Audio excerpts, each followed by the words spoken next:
Welcome to Bandwidth, y'all. Look, I am excited, y'all. We are. I have this. This is not a guest. This is. This is my pastor, y'all. And I'm excited to have him on Bandwidth today in the middle of the day, y'all. Y'all do me a favor. You show your love. Put in the comments. Hey, Bishop. Y'all welcome Bishop Brian Keith Hodges, y'all. I'm so happy. I'm so happy. Bishop, thank you for coming, sir. Man, what a great joy of mine. I love, of course, EA, and I love your platforms.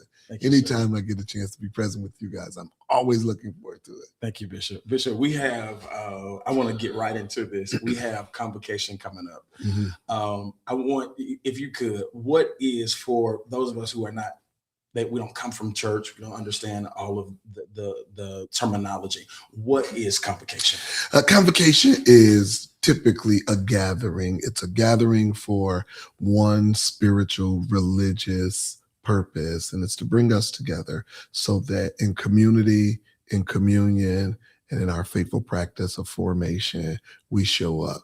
We find Convocation from earliest manuscripts of communal history in the Hebrew Bible. Israel is a family that becomes a community of faith, that becomes a nation. And there was this call of God to be united, to come together, and to represent ourselves before our God. Convocation is essential. It's more than just regular gathering, like a regular church service gathering. It's more than that. It's when all of us are together. In ancient Israel, when they would have a king, all of Israel would go up to wherever they were centered, wherever the seat was for their seat of power, seat of religious practice. They will all go up. I'm reminded of a familiar passage when David was finally recognized as the king of Israel. All of Israel went up to see that. It's about community. It's about affirmation. It's about being present. And it's about hearing a word from God. Yeah. Here's what I believe. Every pastor who leads people needs to be under a pastor. Every bishop who leads pastors and people needs to be under a bishop who can speak into their lives. And that should be a highlight for them, that I'm coming, and like our people, to get refreshed. I had someone preaching for me, and I was sitting there, and he was saying he was nervous. And I whispered to him, I said, I'm a student. I'm here. I'm a sponge. I'm soaking up. I'm not here to grade you. You don't have Professor Hodges. You have the child of God who wants to hear a word from God and preach something that I'm sitting there wiping the tears out of my eyes. I'm like, Lord, he wouldn't be able to know except you told him that we needed to hear this message. And so Convocation brings us together so that we all hear the same thing. One of the passages that drives what I do as a senior pastor and a senior bishop is Philippians 2:2. As a matter of fact, it's all of Philippians 2, really, but Philippians 2:2 begins this whole dialogue with Paul and the Philippian Christians. He says, see to it that you be of the same mind, having one accord, having the same love and the same thought. That's important, that you can only get that when you come to be a part of something. Any organization that'll have multiple voices will be an organization that won't move very far. Every voice needs to copy the voice of the senior-most leader, which is one of the reasons why when the men of Korah rose in rebellion against Moses, it didn't last long. Jesus. Miriam, Aaron, because God gives us one voice. The church today must digress, if you will, retrogress, to going back and saying, we want to hear from the person God has set and established as the leader. Convocation is important because we all now get to hear, which means we all can work, we all can serve, we all can be together in that one united front. Bishop, you said a lot, but I want to go back to unpack it. Yeah. So the first question is, when you come from movements, or you're not churched at all, people, we kind of get away from some of the traditions. It doesn't take all of that. That's what people say. What's your response to the it doesn't take all of that, or we need something new, fresh, those types of thought processes? Yeah. So if we were to just go back, and you know me, Bishop Desmond Powell, you know me, you know I always go back to the book. Yes, sir. If you go back to scripture, here's what we find. Two things. It does take all of that. And two, that what we keep saying is a new thing is really God building on the previous thing. Wow. No good house stands without a foundation. And if you don't believe me, build a house without a foundation. All you need is one good rain. Yes. And the house is going to begin to deteriorate. And so I will begin by saying that for every person who's maybe non-denominational, not church, you've not been a part of reformational ministry, here's the first thing I would say to you. Don't knock it until you try it. Yes. Because we are growing in windows and spaces where we are being introduced to things that we have to say yes to. Keep in mind now, prior to Jesus calling the 12, they didn't do ministry like that. Prior to Jesus calling the 12, they had varied careers and they wasn't thinking about no messianic Messiah showing up. They weren't thinking about that, right? Yes, sir. How do we know? Because there was 100 other religions in Palestine at the same time. Yes, sir. But Jesus shows up, they follow him. Not only did they follow him, they were so influential that the 70 followed. Yes. And there are some scholars that say, and the 70 that followed them, there were others that followed them. There is this incredible impact and effect when we find community. And here's what we know. People want community. Yeah. They want it. I remember years ago at the advent of the internet. You were born in the internet. I was born... yes, you were. Well, let me say this. By the time you were a teenager, you knew stuff about the internet. Yes. Okay, Sir. Yes, right. Sir. Me, not so much. Okay. Yes, So, I had to kind of learn on the fly, right? Yes, sir. Yes, sir. Here's what we learned. We learned that those people who said, now that the internet is here, people ain't going to want to be out, malls going to close and all that. It didn't happen. Why? Because people want community. I'm looking at people, excuse me, in my subdivision that did not leave until 2022. Ask me how long I stayed quarantined. How long? Not one doggone second. Not a second. Wow. I would get out and jog. I'd run my neighborhood. Yeah. I'd run down the block. Yeah. I'd see people blowing their horns and waving at me as I'm running down the street, right? I never stopped preaching. You remember? Yes, I never stopped preaching. I'm flying places to preach. And ain't nobody in the sanctuary but me and the musicians. Yes, sir. And then them jokers would turn around and walk out and I'd be like, hey. Yeah. What y'all doing? Yeah. Right? Nobody would be in there. But I kept going. And I kept going because here's what I understood. Restoration would happen. And when community came back together, I needed them to see evidences of consistency. Wow. And what's that evidence of consistency? That you continue no matter what. I remember having to put on a mask in my plane. I remember when I first started, they was like, we ain't serving y'all nothing because you can't take your mask off. Yes, and then they take a sip and put your mask back on. Yes, I fell asleep one time and my mask came off. I don't know if it broke or what. The lady was tapping me on the shoulder. I jumped up. She was like, she's like, your mask is off. I said, I think it broke. Can I have another one? She's like, absolutely. Wow. I think the lady sitting next to me told her because I was snoring. But we need to bring a sense of community back, Bishop Desmond Powell, because our people don't really understand the tradition. If we were to just go back to the Hebrew Bible, in the Old Testament, God said to Moses, tell the people, when you're working in the field, when you're walking down the road, when you're sitting at a table, tell your children these things. Bind this truth around your heart.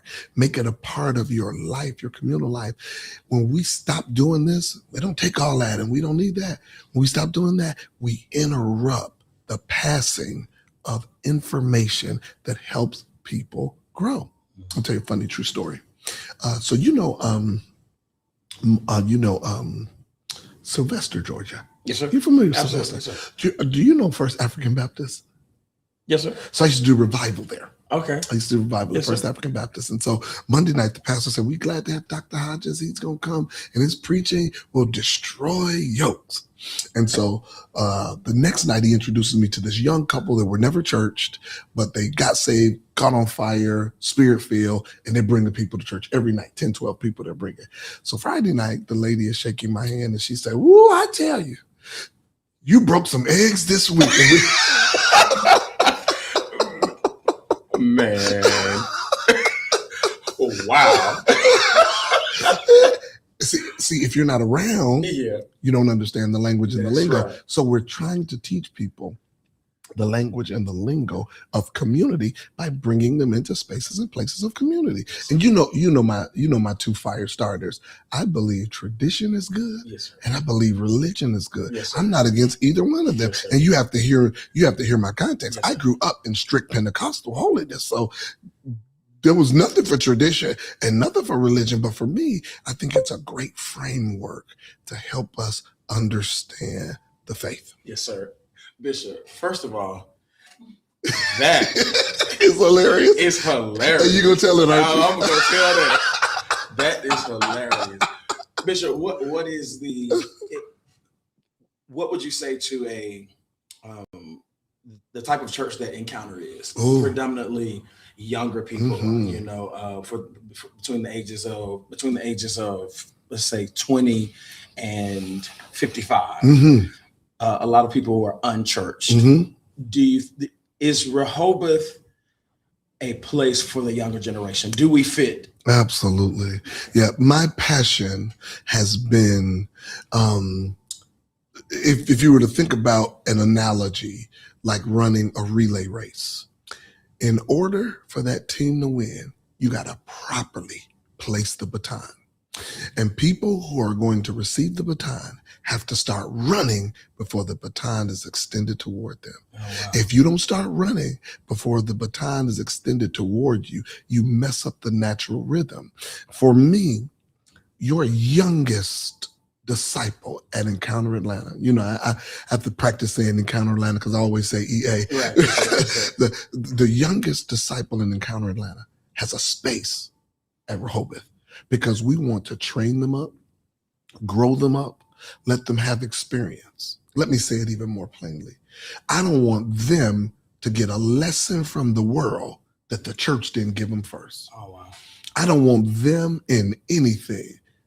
We can do nothing in church, then the world lets them do everything. Yes, sir. No, sir. Yes, sir. Mr. Devil. Yes, sir.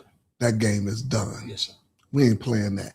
Everything, and from the youngest one to the eldest person, there's something in Rehoboth that you can do, something in Rehoboth that you can learn, something in Rehoboth you can participate in, something in Rehoboth you can lead, something in Rehoboth you can glean from, grow from. But not just that. Let me tell you why it's so important for Encounter Atlanta to be a part of Rehoboth.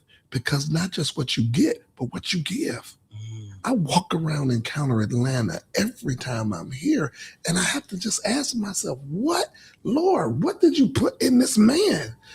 This is a genius. What is he doing? Because I see it all over here. I see improvements, growth, maturation, saturation, development, leadership, practice, pragmatism. I'm like, wow, that's something you can bring to the table. If our goal is to minister to churches, the people from Encounter can come and say, let me help y'all with that. Mm-hmm. Let me show you how to do that. Let me show you how to do that like we do it. Let me show you how to do that on a budget. Mm-hmm. Let me show you how to do that without assistance and support. Let me show you how to build it, right? These people are the people that were in Roswell. I remember them. Yeah.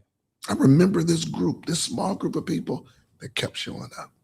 And it has become this amazing church now. People, and I just say this, people who see EA now, you'd have to seen it in its infancy stages. Yes, sir. We celebrate now, but I go back, I celebrate with the first group of elders that got ordained because I was with them. Yes, sir. I preached. Yes, sir. I preached the sermon. Yes, I did. Yeah. I remember it like it was yesterday. Yes, and I'm watching them take the lead.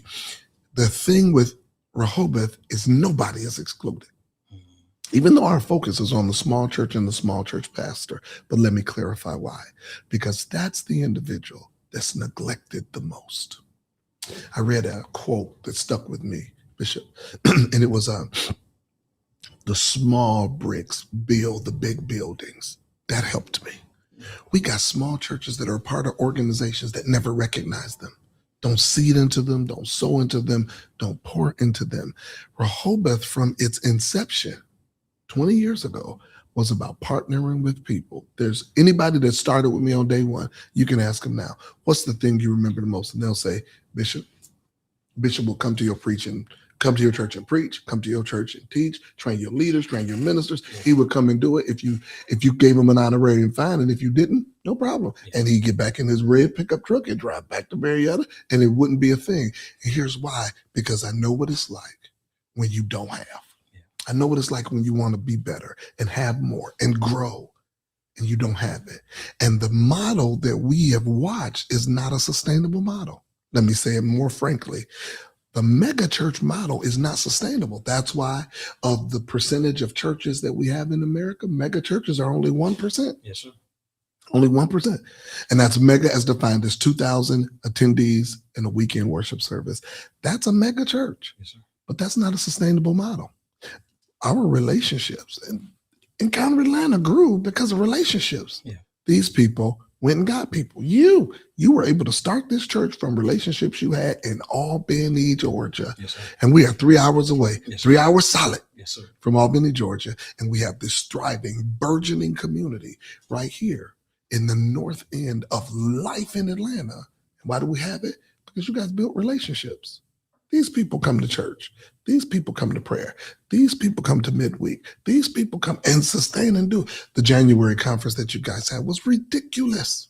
Wow. It was well attended, connected. Now, what are we saying to those people? We're saying to them, the practices of the faith are to be present with God. I'm doing this thing right now. 4 pillars. Evangelism, baptism, discipleship, and communion. And I'm doing this in our church because I said to them, we got to get back to the basics. And the basics is this. We take our friends, relatives, acquaintances, neighbors, and even our strangers. We get them saved. Then they get baptized. We disciple them. We grow them in the faith. And then we bring them into the community through communion. I say, and it's a cycle that keeps going.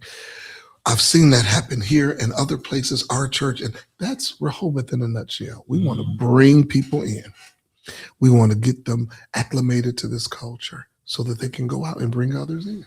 Bishop, you meet with pastors on a regular basis concerning their interest in being a part of the fellowship, your fellowship. Do we have too many fellowships or not enough? Not enough. Bishop Designate, let me speak more frankly and say to you, we need more churches, more pastors, more bishops, not less. When I hear people say everybody want to be a bishop and they use it as a joke and people are standing up, oh yeah, go ahead and preach. I'm like, well, did you read the book? The book said, if you desire the office of a bishop, you desire a good work. We got this popular theology and we can preach popular theology because we got an ignorant group of people. They don't know. We need more churches. Come on. After the person that has assumed 1600 Pennsylvania Avenue gets back in there, that tells me we need more churches. We need more pastors. We need more bishops, and we need more organizations. Let me give you this 30 seconds. When I hear people rally against, we don't need organized religion and church and all this, when I hear them rally against that, I'm like, did you read Genesis? God is the author of organizations. God, because everything he organized and everything he's done is still existing. So God is about organization. What was Jesus about? Organization. What did he do? He grabbed 12 people. He had a treasurer. He had a staff. He had a team. He had an inner circle, Peter, James, and John. And he made sure that they experienced him on multiple levels. So there has to be tiers of leadership. Oh, wow. There you go. This is right in the book. Our problem is we don't read the book and we listen to popular theology. Let me just say it more plain. You can't just be myself. Yeah, please. We listen to people who are jaded. And jaded people preach poison. That's right. Oh, wow. The more you are jaded, the more poisonous your preaching and your rhetoric is ruinous. And your rhetoric is ruinous because you're trying to destroy the stuff that God started. Here's what God says through Jesus. Jesus said, every tree that my Father didn't plant, he will pluck up. So all of this foolishness that you're trying to start, he will snatch it right up. That's right. You start a church because you're angry, he will snatch it right up. You start a church because you're bitter and you're collecting bitter people and you're making his disciples bitter, he will snatch you right up. Listen, some things just leave it alone. Watch what happens. Just leave it alone and watch what happens. Don't you ever spend no time peering at people. What they're going to do is they're going to leave, they're going to stay. If it ain't a God, he's going to pull it up. How do we know this is of God? Because it's sustained. It is sustained. And we have placated and we've tried to bring people in, try and keep them pacified. And the Lord is saying, don't worry, whatever I've done, the gates of hell cannot prevail against it. But when you go out and do your own thing, notice when Judas hung himself, it wasn't 10 of them hanging themselves. It was just Judas. That's right. And the reason it was just Judas, because the other people were at least smart enough to know, I may not have all I need to have, but I done walked with him 3.5 years. I ain't got sick. Wow. I ain't got killed. Wow. Nothing. And I'm staying with him. Wow. Anyway, you didn't ask me all that, but. What would you say to a pastor that's contemplating, he's saying, I need a connection. Mm-hmm. What would you say? Every fellowship offers something different. Mm-hmm. If you could, in a nutshell, say, this is what Rehoboth offers. This is what Archbishop Hodges offers. What would you say? I would say 5 things. 1, we offer community. We want people to come, not just to give, but also to get. Community is about being together, being present, remaining together, staying faithful. I'd say community is the first thing. But then 2, we're going to develop curriculum so that we build where you need building, give you help where you need help, give you support where you need support. Thirdly, we're going to create a sense of valuation around our consciousness toward collaboration. We are working together. I dare not have someone like you that can show us 1,000 things and have you locked up, carrying water. Wow. Wiping somebody's sweat. No, we want to put aces in their places. That's collaboration. There's nobody around that will ever pick up the phone and say, could you just show me what you do without you saying, yeah, come over. I'll show you what I'm doing. How much I got to give you? Nothing. Just come over. Yeah. I'll show you, right? Freely you have been given, freely you have given, freely received. So that's it. I think the 4th thing after collaboration is making powerful connections. Yeah. That this is a connection. This is not a one-off event. A guy needed to use our baptistry, and I let him use it. And he was like, what all? I said, nothing. He said, I ain't used to that. I said, I don't know. You should get used to it.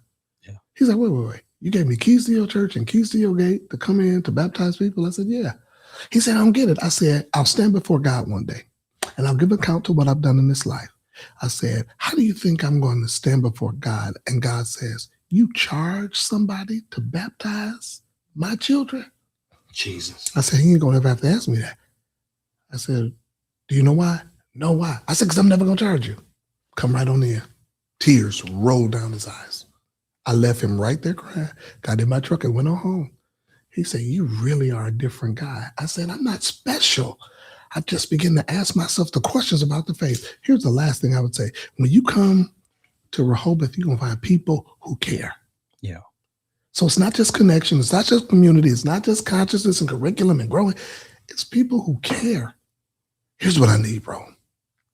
I need people who care. I don't need, you know what I mean? I've been a presiding bishop since I got consecrated. Yeah. I don't need you to pull a chair out, pull a pillow out for me to kneel on, open the door. I don't need any of that stuff. Yes. Well, it's cool if you do that, and I get the whole honor thing. I just don't need it. Typically when people call me and ask me to preach, and they say, what do you need? I said, well, I'm kind of low maintenance. Yeah, just, turn the monitors up, tell a musician I start closing in C sharp, and just keep it right on. Yes, sir. Right, and here's why. Because I'd rather have a connection, and I'd rather us be in community and us create something than to have you play up to me. Mm. I don't need that, nor do I want it. I need you to know I value and respect. And you and I have had this conversation, and you'd be like, Bishop, you really think so? I'm like, absolutely. Yeah, I watch you every week, because I'm connected. And there's never going to be a moment where I feel like, well, I'm the big cheese, y'all get it from me. Not at all. No, I am still hungry. That's why I do what I do. I'm still hungry. So if a person comes to Rehoboth, they're going to come and they're going to meet a genuine leader who's not trying to rape them or rob them or flake or flay or flog or steal. I'm not trying to do any of that. I'm trying to put you in a space where we can do something big for God. What are some of the fellowship horror stories out there that you would say, I think people may not know how pastors feel about connecting to fellowships? What are some of those horror stories? I'm going to give you 3 horror stories. And here's the first one. I'll give you horror stories and statements. The first one was, come be a part of this. And I've been a part of you. I've been giving my money, bringing my people, supporting your agenda, flying your flag. And after I look and see how it's helped me, it has not. If I am to boil water and I set a pot of water on the stove but don't turn the fire on, you can't be mad at the pot or the water for not boiling. You have to be mad at the person that didn't turn the fire on. Yes, sir. And so you can't blame the organizations. You got to blame yourself. Why am I a part of this organization? It's not fed me. It's not developed me. It's not formed me, shaped me. It's done nothing. But we're part of it because we like name recognition. I remember some time ago, I was teaching the teens in our church about schools. And so I asked one young man, so why you want to go to that school? They got the dopest colors. I said, you do realize we don't go to school for colors. Another white girl, they got the best football team. I said, you do realize you're not going. And then it dawned on me that we had never sat down and talked to them about majors and concentrations and focuses and scholars. I said, as a matter of fact, tell me what you want to learn, and then we're going to look for the person who's the best in that field, and that's the person you need to study under. People ask me all the time, why did you go to ITC? I went to ITC because of Black scholars, Jackie Grant, Randall Bailey, Timbe Mufiko, Danella Fogel, Marsha Snulligan, Haney, and the list goes on and on, where, we just, Willie Gottman and Harold Bennett. These are Black scholars that are published. Ann Wimberly, Ed Wimberly, Jonathan Jackson. These are Black scholars who are published. As a matter of fact, when I got to Columbia, we were reading the text from these people. And so one of my professors says, do you know him? I said, absolutely. Here's his phone number. I said, we go to lunch. You go to lunch with him? I said, yes.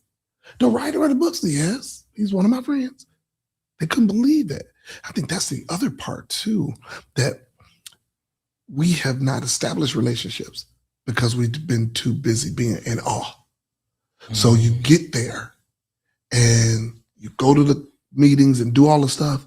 You realize I'm still by myself. I've been to all of the meetings. I gave in all the offerings. I did all of the stuff. I hung with them. I helped their friends. I bought their books and did all that. And I'm still alone. Wow. I think the second horror story is this, that you were a part of an organization that never knew you. They never once reached out to you. They see your name. They collect your data. They collect your data for marketing purposes only. Nobody picks up the phone and call you on your birthday, your wedding anniversary. When you're going through, they don't come see about you. It's how much you can give them that determines if you get their attention. That's not authentic relationship. That's usury. It's Episcopal pimphood. Wow. Yeah. Here's a third horror story in the form of statements. Third horror story is when people have been neglected and then the story is turned against them. They just left. They was never with us in the first place. I was. But I had to ask myself, how long do I keep getting nothing? I use this illustration. You've heard me before. Years ago, I used to drink soda ridiculously. I'm in Walmart one night. Walmart has the Walmart Coca-Cola, Yeah. So I put a quarter in because it was only a quarter. The soda was only a quarter. Nothing. Put another quarter in. Nothing. Another quarter in. Nothing. Look down, there's a little piece of paper hanging right out of the bottom. Take my foot and I slide it out. It's out of order. Then it dawned on me. And when something's out of order, the lights will be on. It'll take what you put in it, but it won't ever put nothing out. Out of order means I can take everything you give me, but I'll never give you anything. And there's some organizations that are just out of order. They take everything you give them, but they don't ever give you nothing. You got to be present.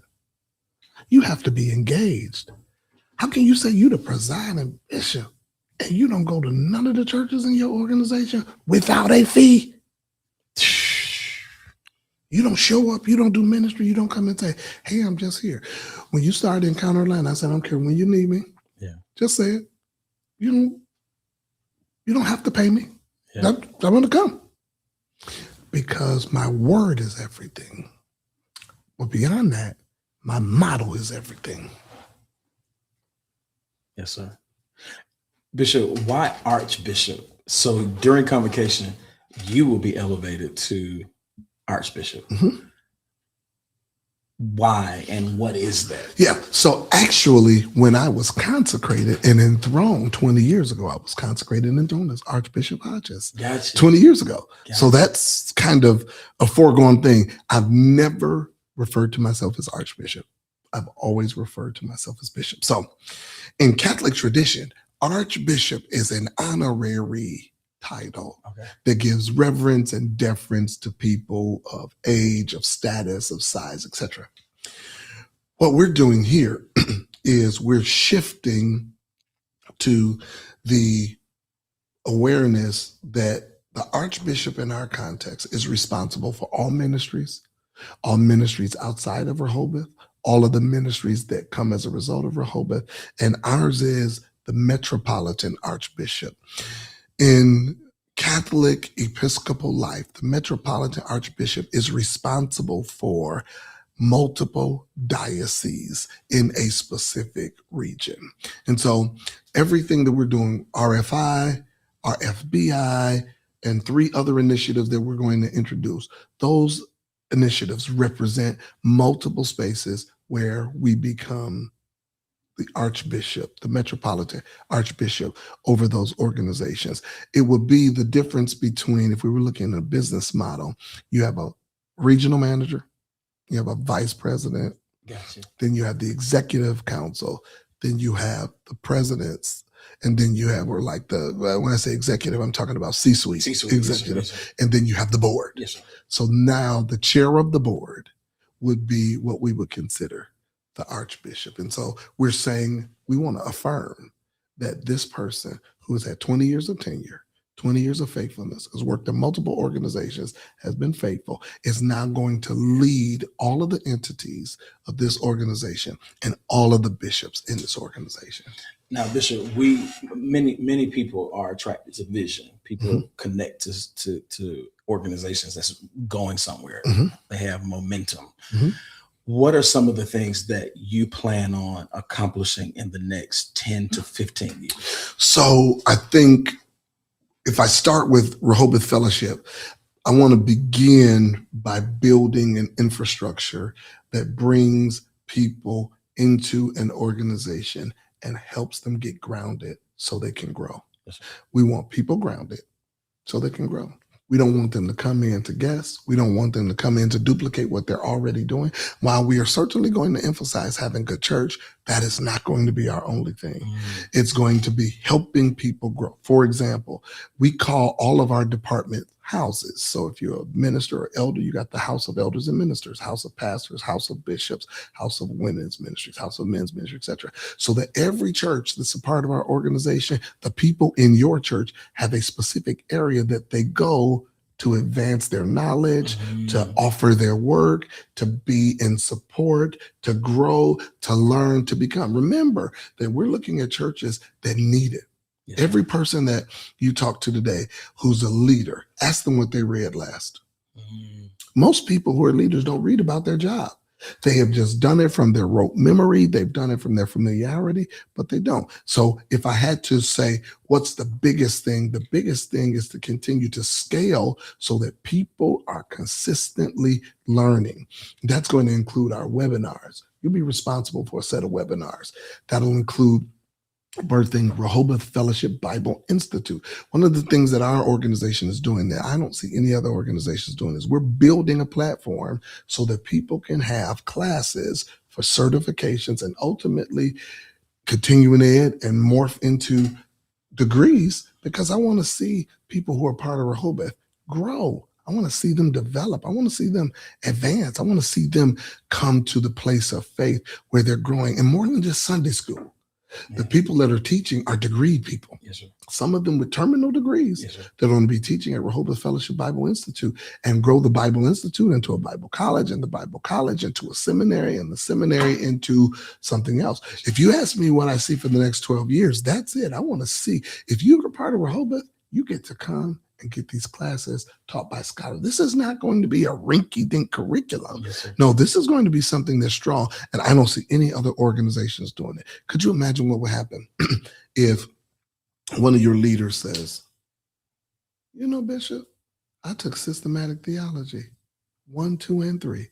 I took them in 8-week modules. I know more about the faith now than I ever known. How did you get that? Rehoboth Fellowship Bible Institute, which is an outgrowth of Rehoboth Fellowship. That's huge, because ours is not, let's see how much money we can make. Ours is, how much impact can we make through influencing what we have? We got these people who have the degrees. Yes, sir. We're going to put them in spaces where they can grow. Yes, sir. And we're going to help them grow, not just as an instructor and a professor and a curriculum leader, but we're going to help them grow in administrative leadership. Yes, sir. You're going to see deans grow right out of Rehoboth Fellowship Bible Institute. You're going to see leaders grow. And that's something that is critically important, because I don't want to be a part of something and my people are not impacted. Yes, sir. I don't want you to be a part of Rehoboth, and Encounter Atlanta's like, well, we see it's helping you, but it ain't helping us. That's right. Absolutely not. So we're going to put it in there, and then we're going to keep growing and keep expanding. The good word to use is scale. As we got people coming in, we're going to keep growing high and wide. And why are we going to keep growing? Because we want to keep doing it. I'm talking to one of the potential instructors, and he said, right now, get it up. I'll teach for free. They were like, absolutely. Yes, sir. He said, get it up. Now, he has an earned doctorate and a PhD, but he wants to teach because he wants to help Rehoboth. That's a whole nother piece that we haven't talked about. Then to grow from RFBI to a church planting incubator, the Rehoboth Church Planting Incubator. I need people coming here that the Lord has called to pastoral ministry that we can take through a season of training, a season of education, and then say, we're gonna help you launch. Yes, sir. We're gonna help you launch. We see Chris Hodges do it in Birmingham. We've seen others do it. And I'm like, man, this is a missing element in the Black community, in the African-American community. We're missing that we don't have the incubator. We're going to need leaders to lead the incubator. Let me just say up front, I can't do it. I can't do it all. I got to be the presiding bishop, and I can't have, I'm going to start with Rehoboth and be the chancellor and the president, but I'm not planning on doing that forever. Right. Yes, sir. Right. Let me just say it frankly. I want to retire too. Yes, sir. If people say, you going to do it the rest of your life? I'm like, no, I plan on retiring too. And I'm looking forward to turning it over into hands of capable people like you. I'm looking forward to turning it over and not trying to do it. The danger in staying too long is you'll kill what you birthed. Lord, don't let me birth it and then kill it. Oh, wow. And so that's another piece. And then I'm excited about this. But building Rehoboth Fellowship Bridge Foundation, our charity organization that digs in with our churches, our covenant churches, doing the ministry to do mentorship, housing, education, incubation of businesses. That whole foundation piece where we're going to be looking for grants and other resources to help keep that going. All that comes out of Rehoboth. Rehoboth is not a one-trick pony. Gotcha. Rehoboth is getting ready to diversify in big ways. And again, the word scale is important. We're not doing it until we're ready. And then when we're ready, we're not going to stop doing it. That's right. So we're not starting anything to cancel. Yeah. We're going to be intentional enough to think about it so that once we do it, we ain't canceling. Yes, sir. Right? And we're going to put grant writers on our team because we have the Rehoboth Fellowship Foundation. We need people. We need grant writers for our church incubation, our church incubation organization, our church planning organization. Yes, we need grant writers to make sure that we have resources. When we send somebody out, we want them to be sustained. Yes, sir. And we're going to be right there with them. RFBI, this thing is already rolling. Yeah. Just us thinking about it, starting it and getting it set. Oh, I'm so excited. I don't know what to do. The videos that I'm going to do, inviting people to come. Listen, if you're a part of Rehoboth Fellowship, your classes are only ever $99. For the first year, you'll get a class for $99 and one free. And what classes are these, Bishop? This is our theology class. Absolutely. Yeah. We're always going to have a group of classes. We say, this is a free class you can take. Yes, sir. Choose one of these free. But the classes in theology, applied theology, Bible, right? Communications, those classes are going to be $99 for you, taught by people who have terminal degrees. And so, we'll always get the question of, well, do y'all have accreditation? When we start, we will have a form of accreditation, but we're going to be growing to get the regionally aligned accreditations over time. That's why we're going to be deliberate in having good records. We're going to do what it takes to get there. We're going to work with the state of Georgia because this is not fly by night. Yes, sir. This ain't Sunday school. Yes, sir. When you come out of Rehoboth, they're gonna be like, man, y'all were serious. Yeah. Absolutely. And here's why. For 22 years, I served as a professor, a department chair, and a dean. My last job was dean. I'm taking that experience and pouring it into an organization that's going to transform the Southeast. Yes, sir. Because we're going to focus on Bible leadership and nonprofit. I don't care what else comes our way. Our bread and butter will be Bible, leadership, nonprofit. Yes, sir. Nonprofit management. How do you start a church and you haven't had one business class? Yes, sir. Nah, we're going to turn that around and we're going to make sure you have everything you need so that when you start your church, we're not going to erode the confidence of people because you can preach, but you can't administrate. That's right. And you know the story. We got a lot of them. They can preach the paint off the walls. Yes, sir. But if you say, now take us to reconcile the bank statement, what that is? Yes, sir. Nah, not at all. Yes, sir. Yes, sir. Bishop, before you go, tell us what to expect every day during convocation. Yeah, I'm excited. So on the 22nd, 23rd, and 24th, on the 22nd and 23rd, the morning sessions that you have to register for starts with a general session. Bishop C. Guy Robinson is going to come and he is going to peel back the layers of what ecclesiastical and episcopal mental health needs to be. Oh, wow. Oh, bro, when I tell you, he is so brilliant at it. He pastors an amazing church in Baltimore. He serves on the staff at Morgan State University. He's a personal friend, and he's a friend to Rehoboth. Every morning, we start with C. Guy Robinson, and then we're going to break out into multiple classes every single day. Then we'll culminate the day with a sermon. The very first day, one of our bishop designates is going to preach that first day. And then the night sessions are worship services. They're free and open to the public. You don't have to register. And the first night got an amazing preacher. I'm going to introduce you to him. Okay. He's an amazing preacher. He's got an amazing church. Amazing. This church isn't too far away from here. Oh, is it close to here? I'm so happy for your yes.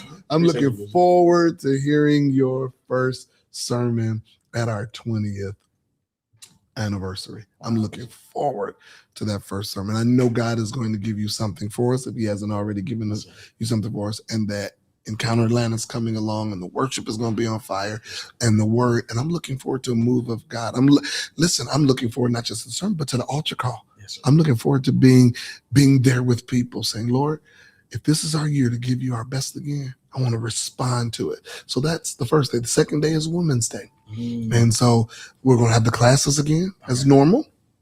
And then at 12 noon, Bishop Designate Daisy Hall will share. Oh, what an amazing teacher. Yeah, she killed the last time she was at your church. Oh, yes. She was amazing. Yeah, she killed. And she is so solid and so faithful, and she stands in her own light. Yeah. I'm looking forward to that. And then friend, sister, Raphael Darden from Pleasant Grove Cathedral in St. Louis is coming to preach for us. Oh, that night. God. Thursday night. Yeah. What a preacher. Yes, sir. What a great soul. Friday morning, I'll be enthroned as the Metropolitan Archbishop, and I will turn around and consecrate you and 6 other individuals. I can't even wait. One, I just going to see all your family, all your disciples, all your connections. I want to see them there to watch this. It's the most amazing thing. And then I'll conclude Friday night with the presiding bishop's message. Yes, sir. And I'm looking forward to it. We are too, Bishop. I am excited in every way. So it gives everybody a chance to come, to be fed, to fellowship, and then to find ways to renew their interest in the faith. That's what Convocation 2026. Our theme is giving God our best again. Wow. I don't know any Christian that can't be helped by our theme. Wow. Giving God my best again. We've had so many people to backslide. Yeah. How do we measure backsliding? If you gave God more last year than you do this year, you are a backslider. Wow. If you love God more last year than this year, you are a backslider. How do we get our restored relationship? Beyond praying, it's practice. It's saying, I sign up for this. I'm going to give. I'm going to work. I'm going to go. I'm going to be present. I'm going to feel the convicting power of the Holy Spirit, and I'm going to let it feel me. Wow. That's what Convocation is about. So let me say that all you have to do is go to rehobothfellowship.org. Yes, sir. And you'll see how to register for Convocation. Our day sessions, everybody needs to register. It's $90. Night sessions, just show up. It's free and open to the public. Bishop Designate Powell, we have space for vendors, 4 vendor trucks, about 8 or 10 vendor tables. I'm saying to everybody, I'm inviting you, come and be a part of this. While you're worshiping, vend, bring your wares, and vend, be a part of what we're doing. Listen, we may have a special or 2, but I'm saying get a group together. Yes, sir. A group of 10 or more, just $8.99. What's the attire, Bishop? So we want everybody to be comfortable. Okay. But people like you, yes, sir. Class B civic. But for everybody else, yes, sir. Just come comfortable. Okay. Come in your casual, come business casual. The leaders are going to be in our Class B civics because I want people to recognize that we honor the order. Yes, sir. And we honor it. So every day I'm going to be, and I'm a hoodie guy. Yes, sir. And so I'm about hoodies. I just can't. You can't wear them. I just can't wear them. That. And then we're going to have fun because one of the nights we'll have Spirit Night. Yeah. So in the night service, everybody can wear your Rehoboth Fellowship stuff. If you're a part of the D9, you can bring your D9 stuff. We want people to come and to be excited and to have fun. And all throughout the discourse of the week, we want them to come comfortable and relax so that they can worship and have a great time. Here's a good thing that will be done every day about 1 o'clock, 1:30 at the least, and then service starts at 7. So you'll have that time. It is literally 1 exit away from Six Flags. So I'm encouraging families to come. And what church will it be at, Bishop? It'll be at Destiny World Church, yes. Factory Shoals Road, Austell, Georgia. This church is special because 20 years ago, they had just built that church. And I was the first to use it to get consecrated. Wow. Bishop, thank you for coming. I am so thankful for you and your amazing team. I'm so happy I got a chance to talk about it because every so often we just need our hearts tuned and turned toward important places like Convocation. If I could spend my summer anywhere, I want to spend my summer in the presence of God. Wow. And that's what I'm inviting everybody to do. Please spend your summer in the presence of God. Bishop, how can we follow you? Where are you? Yes, so I'm on Facebook. I'm on Instagram. Yes, sir.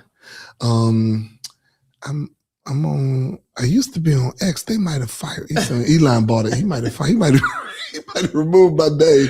But definitely on Facebook. Definitely on IG. Yes, sir. Oh, and it's Bishop. Is it Brian Keith Hodges, is it Bishop Brian Keith Hodges on It's Facebook? it's both. Both, gotcha. Yeah. So you can find me under Inspire Global. Yes, You can find me under Brian Keith Hodges.